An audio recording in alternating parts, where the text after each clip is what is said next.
Well, good evening, everyone, and welcome to Odd Men and Necessary Women. I'm just going to wait for people to come in, just watching the figures climb there, which is wonderful. You're very, very welcome.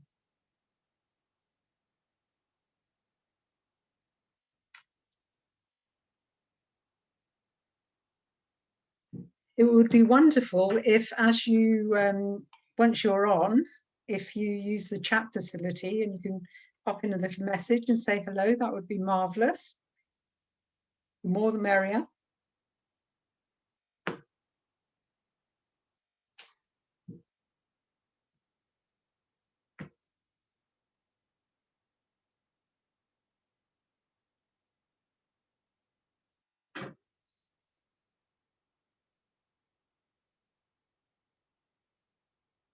Okay, still a few people coming in. Hello. Hello, Joanne. Lovely to see you too.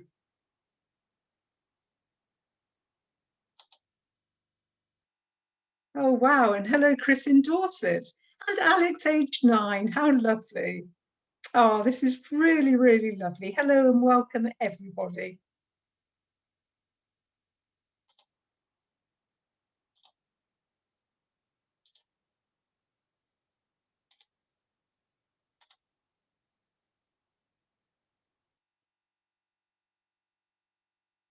Excellent. Right, I think everyone's here, so welcome. You've seen there's a chat facility, so please use that. Hello, Klaus from Germany. Hello. This is very, very lovely to hear you all. So there's also, if you have a look on your Zoom controls, there's a Q&A facility. So that enables you to pose questions if you'd like to. And what I'll do, I'll kind of chat to you and talk to you a little bit about what went on below stairs at Blenheim. And then there'll be a time for questions. And then I'm going to finish up with a little film to let you know what still goes on below stairs at Blenheim. Okay, so without further ado, let's get started. So I hope you can all see this. This is a picture of the first Duchess of Marlborough, Duchess Sarah. Now, she oversaw the building of Blenheim, really, while her husband was on campaign. And she was renowned as being a very, very tough woman. She was a hard taskmaster, taskmistress. And she expected the very best out of people. But she did pay very well. And she was actually a very kind and caring mistress, which I think if any of you know anything about Sarah at all, it's quite difficult to believe in many ways, but it's true. And she certainly had a huge range of servants, and there were very menial servants, and then there were gentlefolk, so gentlewomen perhaps, and one of these was a lady called Grace Ridley. And Grace came to Sarah in 1706, and she became her companion pretty much. And they were actually very, very close. And so much so that when Sarah died, she left Grace £16,000 in her will. Now, Sarah died in 1744, so you can imagine that £16,000 in those days was a huge, huge amount of money and a tremendous mark of her respect for Grace. She also left her, which always amuses me, half of her clothes. So not all of her clothes, but half of her clothes. And, you know, you may wonder why, but in fact, some of the clothes, some of the fabrics that Sarah would have had to make her clothes and those of her daughters would have been incredibly, incredibly expensive. And so it was very common for clothes to be unpicked and the fabric to be reused. And in fact, one of the things that we're often asked at Blenheim is, do we have any clothes from the 18th century? And very sadly, we don't. And one of the reasons, as I say, is that they were either handed on or they were used again and again. So that kind of explains that. So she was a good mistress, if kept on the right side of her, obviously, and that was often the case with people. And there was another, as well as Grace Ridley, one of the people whose name comes up again and again and again in the ledgers of that time, is a gentleman called Humphrey Fish. Now, he started working for the first Duke and Duchess as a page boy, and they saw the potential in him. He was a very bright chap, and they actually paid for him to be educated at St. Paul's in London, which was also the school where the first Duke attended. So it was a school of high renown as it is today. And can you see just towards the bottom of that ledger page, there's an entry there that says, paid a hat for Mr. Fish. So they paid 5 shillings for a hat for Mr. Fish. And they also paid for a sword for Mr. Fish. So he was obviously held in very high renown. Now, Mr. Fish also accompanied Sarah's grandchildren on the grand tour, and she was absolutely mortified when he died. He was taken ill and died while they were touring. And in fact, she said that she felt almost more moved than she would have done had it been one of her own children, which doesn't entirely surprise me given the relationship that she had with some of them. Now, when I was looking through the ledgers, I also came across this entry, which I found fascinating. It's later. It's dated 1766. So after Sarah had died, and at the time of the 4th Duke of Marlborough. And I don't know if you can make it out, but it says received January the 29th, 1767, from His Grace the Duke of Marlborough. And he had paid 5 guineas to have someone called Isaac Hill inoculated. Now, this clearly wasn't a family member, so it must have been someone in the household. So he even paid for his medicine, an early form of bupa, if you will. And I was quite intrigued because, in fact, the first vaccinations were carried out in 1796, when you think of the smallpox vaccinations. But inoculating was something slightly different and occurred as in the 10th century in China. But it was just interesting to see this entry. So they did look after their staff very, very well indeed. And there were quite some unusual staff in their books as well. And the title of this talk, as you know, is Odd Men and Necessary Women. And again, you learn so much from going through old ledgers. It really does build up this wonderful picture of how people lived and what they spent their money on. And there were certainly entries regarding an odd man. And the odd man would have come in and carried out odd jobs. Now, the necessary woman, you can see there's an entry there, and it says, to the necessary woman helping in the kitchen above stairs 8 days when the maid was sick. So again, it does show that Sarah was caring, and if someone was ill, they were looked after, and someone was brought in to do their work. So the equivalent of getting a temp in, as you might do today. But it did mean that the work wasn't just divided amongst the remaining staff. So again, it was rather a good thing. Now, Sarah and the first Duke had numerous houses, and they divided their time between London, St. Albans, which is where Holywell House was, and eventually, when it was built, Blenheim, also Windsor Lodge. And they took some of their servants with them, but in the houses that they vacated, they always left a skeleton staff. And this skeleton staff was always paid something called board wages. So they weren't given full pay, they were given a percentage of that pay. So a little bit like furlough works today, if you will. But you can see there that you've got huntsmen, board wages, the whipper-in, board wages, etc., etc. So they weren't given their full wage, but they were also given the privilege of being able to eat game from the different estates. And some of the more senior servants, like the housekeeper and the butler, would have additional perks. So, for example, the housekeeper was allowed to keep the worn down stubs of candles. So the wax was then used to, it was melted together and new candles were made. The butler was allowed to keep bottles because he would have looked after the wine cellar, and he could sell those on as well. So there was always a little something to be made from the extras, as it were. So those are board wages. And again, there's this wonderful little note here. And you've got Mr.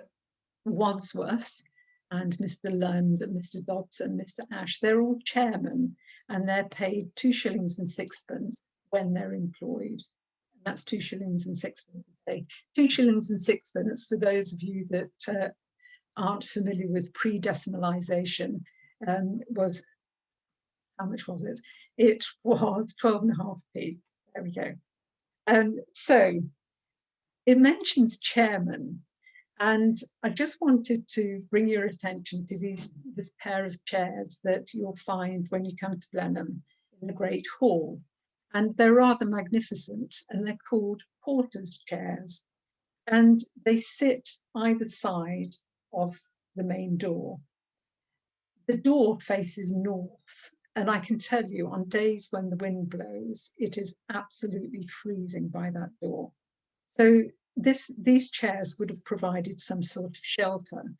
But the porters, who were there 24 hours a day, 7 days a week, there had to be someone there. They were there to open the door. That was one of the things, because the lock on the Blenheim door, you can only open from the inside. But more importantly, they were there not to protect against burglary as such. You know, they weren't frightened of someone breaking into the palace and such. But what they really, really were frightened of was fire. And I'm going to talk to you a little bit more about that as we go on. But bear that in mind. Now, I mentioned that there had to be someone on duty all the time. And sometimes these porters' chairs have like a little cupboard underneath them. So instead of having a space beneath them, as you can see with our chairs, they actually have an enclosed space there. And what do you think that could have been used for? Well, if there was a call of nature, then it was always somewhere handy to stash a chamber pot. So bear that in mind if you ever see one of those with a closed-in space underneath. Now, again, this was something I found, which I thought was absolutely fascinating. So 1764, we're talking about the 4th Duke of Marlborough, and he's the Duke that got Capability Brown in to completely re-landscape the park and gardens. But can you see the title at the top there? It says 1764, a list of servants belonging to the Duke of Marlborough. And it's quite interesting, this perception of servants belonging. And if we look at the next slide, this was one of the servants that belonged to the 4th Duke. In fact, this servant belonged to Duchess Caroline. He was a very special servant, and he was employed just to do her hair. And she paid him, you can see the hairdresser there, £42 a year, which was double what she paid her footman. And it was his job at the end of every day to brush out her hair, which would have been in this huge, huge style, lots of hair extensions. And then the next morning, he would have to then style it again. And he did used to have a little pair of wooden steps, and that's what he used to do. He would clamber up and do the Duchess's hair. But just going back, sorry. So talking about servants belonging to someone. This picture is just a little tiny section of one of our magnificent tapestries at Blenheim. It is actually a section from the Blenheim tapestry. And the gentleman you can see on horseback is the first Duke of Marlborough.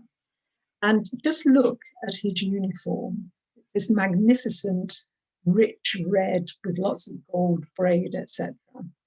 And servants wear liveries. And the term livery originated from the time, again, we're talking about 18th century and earlier, when a wealthy man would have his own army. And he would pay for that army. And in order to distinguish his men from someone else's men, they would wear a special livery.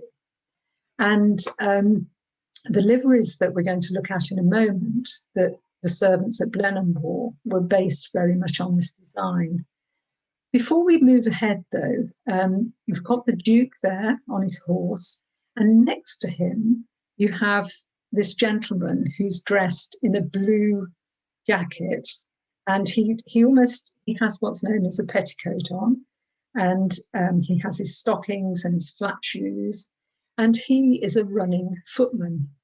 And in battle, there were different places, different terrains that horses and wagons couldn't reach very easily. So the Duke, like other leaders, would have a whole section of running footmen, and they would run from A to B to deliver messages or to spy out the land or whatever. And that was their use during wartime. Now, the fourth Duke, who we've just kind of alluded to briefly, the Capability Brown man, he had a running footman, but this was during peacetime. And it was the job of his running footman to run ahead of the Duke's coach and to announce that a very important man was on his way. And that was his job. But the running footmen were always very, very athletic. They had to be very fit. And of course, in the days of horses and carriages, it was very useful to have a running footman, because then if your wagon went down into a rut or whatever, you had this great big strapping chap who could help lift it out or carry you over the mud or do whatever was required of you. And in fact, in the later part of the 18th century, having a running footman was certainly a status symbol, and it provided the gentleman with entertainment. And what they would do, they would set their running footmen to race against one another, and they would wager on the outcome. And in fact, the fourth Duke of Marlborough actually challenged his footman to a race between London and Windsor. So the Duke was in his carriage, the running footman was running ahead. And in fact, the running footman did win the race, but then promptly dropped dead when he got to his destination.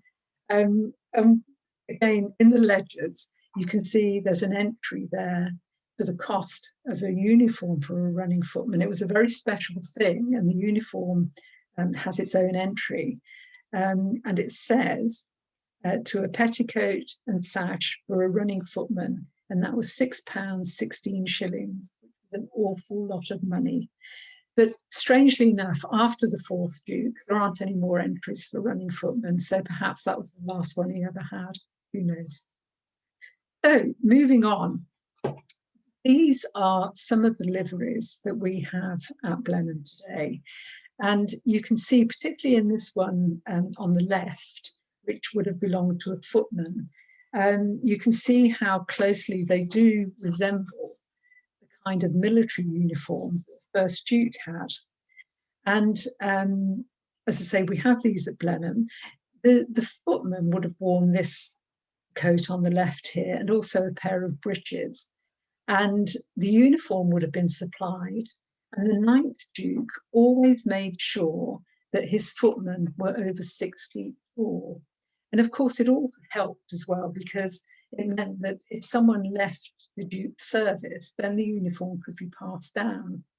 So uniform was provided, but the footmen had to pay for their own stockings, shoes, and hat, strangely enough. The ninth Duke on formal occasions, he would also ask his footmen, or not ask, he would expect his footmen to powder their hair. And so they were given an allowance for powdering. And it wasn't like the 18th century when the footmen would have a wig and powder their wig. The ninth Duke's footmen would actually need to powder their own hair. So they would wash it, they would put flour onto it, and then they would leave it to set hard like concrete. And then at the end of the day, they'd have to wash it all out and start all over again. So it was pretty uncomfortable, I think. Over on the left of the slide, there are just a couple of close-ups of the uniforms that you see there. And you can see there's an epaulette here. So that would be on the shoulder, again, mostly of the footman, because the footman would be on duty inside the palace. And it has the family motto on it. And then in the top left-hand corner, you've got a beautiful solid silver button with the Duke of Marlborough's crest on it. And then this braid down side here is what's known as the lace. And again, that would have been woven, and you would see the crest of the Duke. So there was no doubt at all who these servants belonged to, believe me. And this is just a picture taken at the end of the 19th century by Henry Taunt, who's a local photographer. And there you can see the gateman in his beautiful coat, and then the coachman with his hat and his breeches and stockings and things. And they look truly magnificent, I have to say. Now, these were the male servants, and they were very much front of house. This was Mrs. Ryman, the housekeeper. And there is no comparison. Her job was just as important, if not more. In fact, it was more important than that of a footman. But there was no concession to her dress, her uniform as such. Just dressed in a dark dress, as did the rest of the maids. So comparatively drab, because the women weren't important. And in fact, it was only in the 1980s that women were allowed to serve at the table of the Duke of Marlborough. And that wasn't too long ago, really, in the great scheme of things. This also made me smile. So when I was perusing the ledgers, in 1794, this is an account of the tax that the Duke had to pay.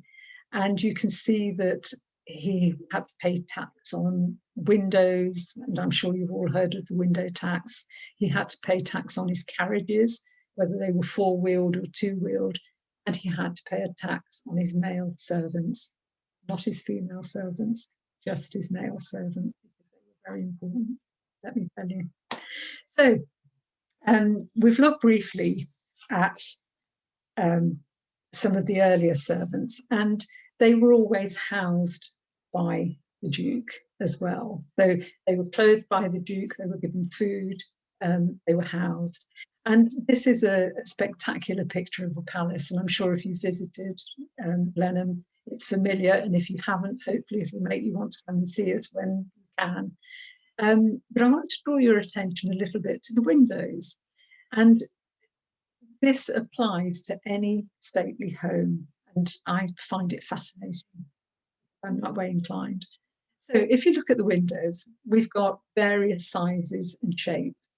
If you look very, very closely where the arrow is, there are some absolutely teeny tiny square windows.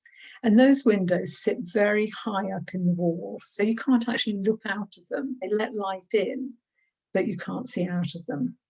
And that's where the servants were housed. And on one side of the palace, you had the housemaids. And on the other side, you had the workmen. And the two sides would never meet. I mean, they were kept completely separate because there was to be no hanky-panky above stairs, as it were. So these are the tiny windows, and these are the lowliest of the servants. When you come down, you've then got these more square windows, which is where the family had their bedrooms. And then you've got these little tiny circular windows. And that's where the more important servants had their rooms. So the housekeeper, the butler would have had their rooms there. When I first joined Blenheim, in fact, this little round window here was my office window. And it was fabulous because you could look out over the park at the view that the Duke enjoyed. The only difference was the window was set low to the ground. So in order to look out of the window, I used to have to get on my hands and knees. So again, it's all about letting in light, but the servants weren't there to gaze upon the beautiful scenery. They were there to work. And then finally, got another set of circular windows. And these, in fact, give light onto a corridor. And the corridor runs around the entire perimeter of the palace. And the windows this time are set very high again. So they let light into this corridor. And that's how the servants would get round. They would be walking in this area. Again, light, but no view. So, and that's just a photograph of the housemaids' heights, as we call them. Unfortunately, you can't access them at the moment, but who knows one day. I think people are always fascinated by where servants lived, what they saw, etc. But of course, wherever they were, they would have had to listen out for the bells. And in every room in the palace, in the important rooms, the state rooms, there's a handle or a pull. And that's how the family and their guests would summon the servants. And these are just a few of the 47 bells that we have still below stairs. And a good servant, because these are pitched just a demitone higher than their neighbour, a good servant would know just by listening where they were needed. A very good servant would be in the room before the bell stopped ringing. And that's how they live their lives. Now, we're going to fast forward, kind of fast forward, I suppose. It's a very famous photograph for Blenheim. And it was taken in November 1896. And the occasion was a visit by the Prince of Wales, who later became Edward VII. And that's him just there, quite a portly gentleman, known as Tum Tum to his friends for obvious reasons. And there we have the 9th Duchess and the 9th Duke, who were his hosts. And it involved a 4-day house party.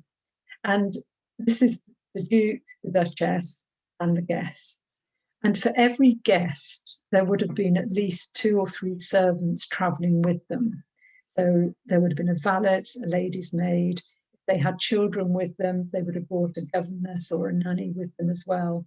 And so Blenheim, even though there are about 200 rooms there, at times would sleep over 100 people.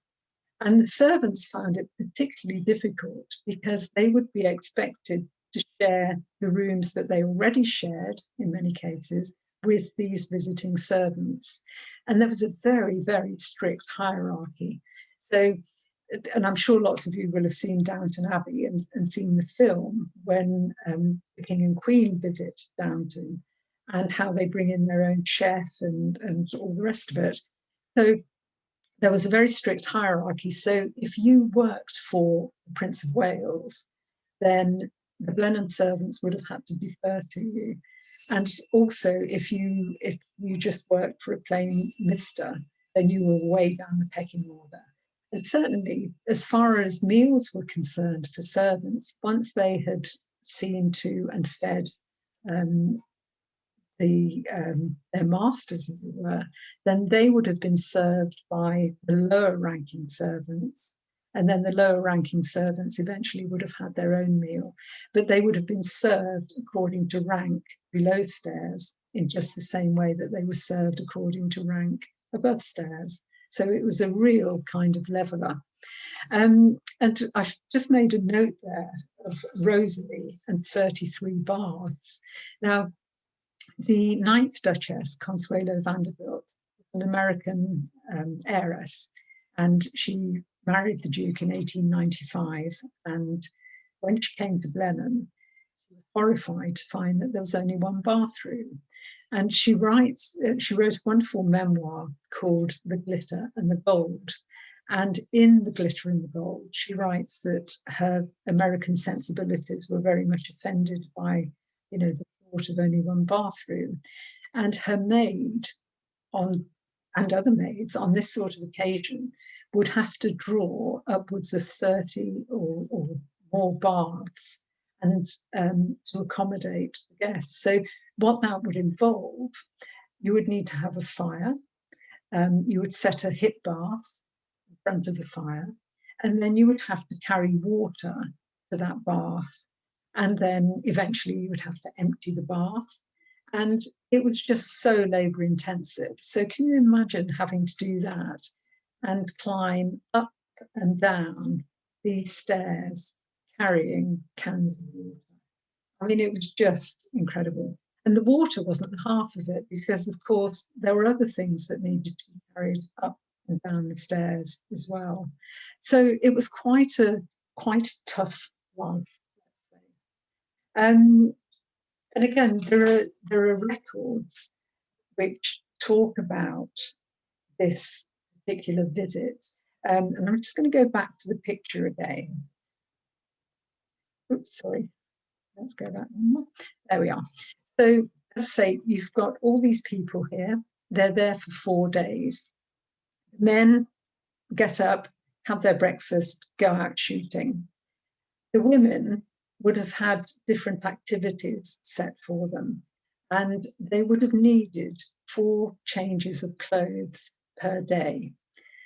They were expected not to wear the same outfit twice, and so a 4-day house party would have necessitated 16 changes of clothes. Now, if I need to get changed, I can do so very quickly. The clothes we wear, trousers, skirts, dresses, whatever, are quite easy. If you look at these women, just imagine what they're wearing underneath these outer garments. So they have corsets, they have layers of petticoats, they might have bustles, they might have crinolines, they might have teeny tiny buttons that need undoing, they might have gloves that need fingers stretching before they can get their hands in, etc. So it was a labor-intensive thing just to get your mistress dressed, never mind anything else. So again, the servants had their work cut out. And again, if I refer to Downton Abbey, again, just think of Lady Mary's servant getting her ready for a ball or a dance or whatever. And that's without even going as far as doing the hair. So there was an awful lot to do. Now, I think both the Duke and Duchess and their staff would have found this quite an ordeal in many ways. It was a great honour to have a royal visit, but it came at a cost. So when the Prince and his entourage left, the Duke and Duchess went off to London to give the staff a break. And sadly, what happened, a fire broke out in the saloon. And the saloon is if you like, the state dining room. And I mentioned earlier about there always being someone on duty, not so much to avert burglaries, but to make sure there wasn't a fire. And Blenheim actually had its own fire brigade. And again, there were so many tiny fire brigades dotted around the Woodstock area. Each town had its own fire brigade. And these are a couple of the firefighters. And they were all members of Blenheim staff. And again, if you have a look at the ledgers, there's a little note regarding the retained firefighters. So there's an annual allowance to the fire brigade. And you've got all the names of the people, the men that formed part of this. And on that occasion, when the saloon caught fire, the Blenheim Brigade was so quick off the mark, and they managed to put the fire out with more water damage than fire damage. that the insurance company rewarded them with £5, which was an awful lot of money in those days. That was £5 each. So, just going on with the firemen just for another moment. So, it was a really big thing, the fire brigade. I mean, it's a big thing now, but it's different. So in 1898, there was a camp at Blenheim, and they literally pitched tents in the park, and they were there for several days, and they all compete against each other and did various exercise. So these are some of our Blenheim servants at the camp, and you can see they're beautifully turned out. The Merryweather engine is beautiful. The brass has been shone and all sorts. The horses are immaculate. But what I love about this as well, again, they didn't go anywhere without servants, additional servants. This was the officer's shaving tent. So you can see, even though they were only there for a short time, they brought their servants with them. And this little lad here, I have no idea what he's doing, but he looks absolutely cheesed off. Now, let's move on and come right up to the present day. So you could argue that this is one of my colleagues, and this is what Blenheim servants look like today. And, we're still incredibly lucky to be part of this wonderful organisation. And it is unique, it really is. Now, I believe I have some questions, so let's have a look. There's a comment from Neil Brodie. I seem to remember that early motorcar mudguards were called running boards, and they were, of course, so it could well come from the running servants. I think that's a very good question, because you could just leap on them, I suppose, and hitch a ride. Mark Bosley, where does the word livery come from? Anything to do with liver? Not to my knowledge, and I haven't actually got a sensible answer for that. I'm mortified to say, but okay. What I would really love to do now is to just share with you a clip of a lovely gentleman called Tim Mayhew, who was butler to the 11th Duke of Marlborough. And this film, it's only 6 minutes long, but it gives you an absolutely unique view into the butler's pantry at Blenheim Palace. So without further ado, enjoy it. If you've got any more questions, please do pop them up, and I'll answer them quickly at the end. Hold on.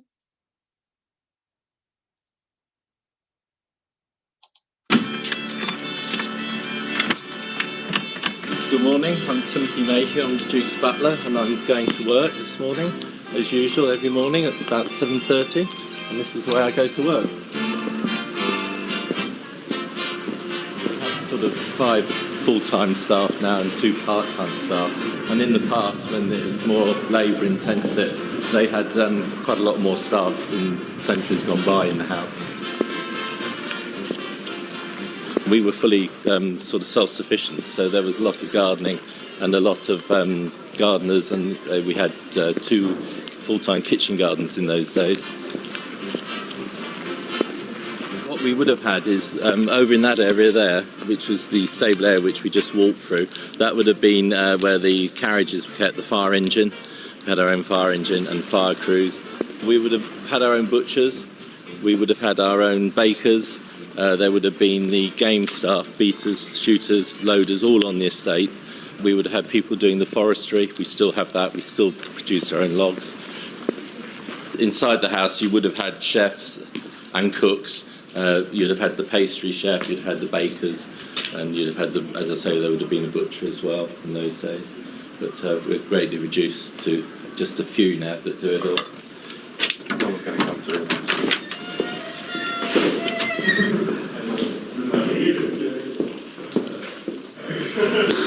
They're running. Come here, you two. That's Thomas, the under-butler, who's just hidden, and that's James, the valet. They're 2 of the full-time members of staff. And this is Evelina, who's the housemaid. James looks after Duke's clothes, and Tom sort of covers for me. takes two of us on a house this size. That's number 42. I can tell you that without looking. Okay. And that's the back door. So James is going to go and answer it while I carry on. So we can always tell which one it is. You don't have to look at them. You learn your bells. They're all different.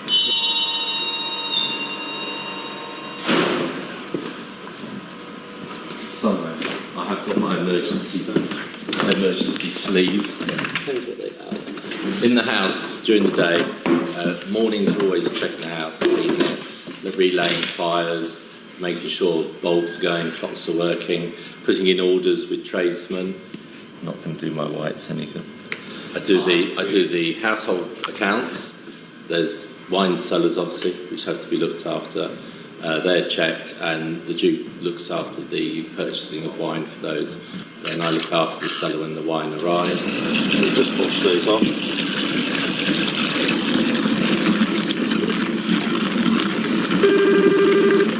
Be His Grace. Just check. Pantry, Timothy speaking.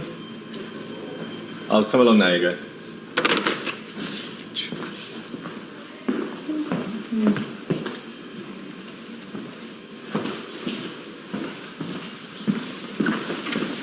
The role here is quite traditional, so the house does run a very old-fashioned way. It's quite formal in relationship to him. So we tend to, relationship between him and me is very sort of, we don't cross the line.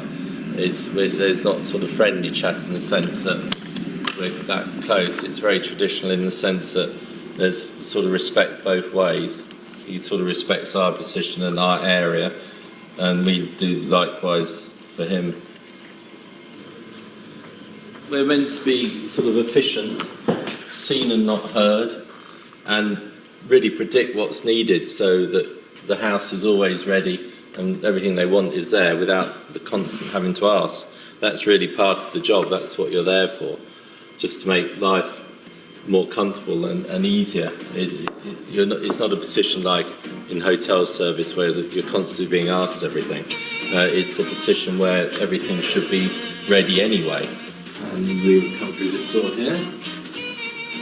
What's your view on kind of future of the role of butlers?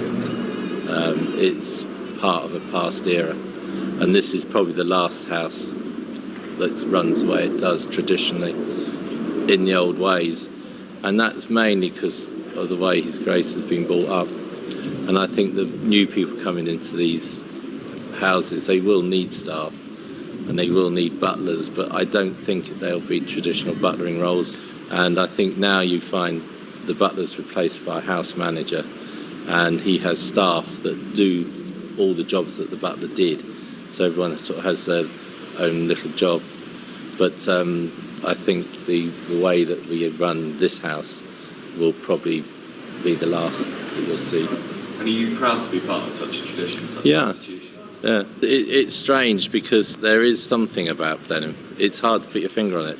I don't know how to describe it. It's like there is that sort of attraction. It's like you complain a lot when you're tired and it's busy, but at the same time, you definitely, it's just in the blood, really. I mean, you get up every morning and you come to work with that. You're not queuing up on the M25 for 2 hours. You've just got a 2-minute walk around the corner. So it has its compensation.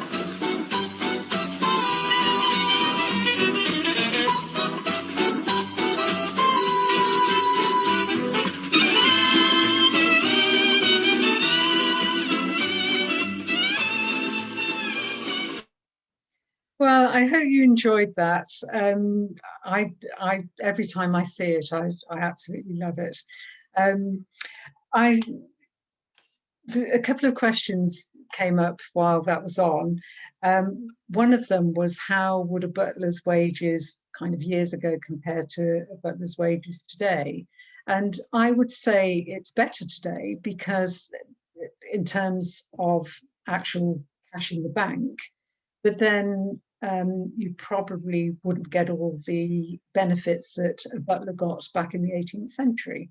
So, you know, when literally his clothes, his food, etc., was all taken care of. So, from that point of view, I suppose there is a bit of a balance.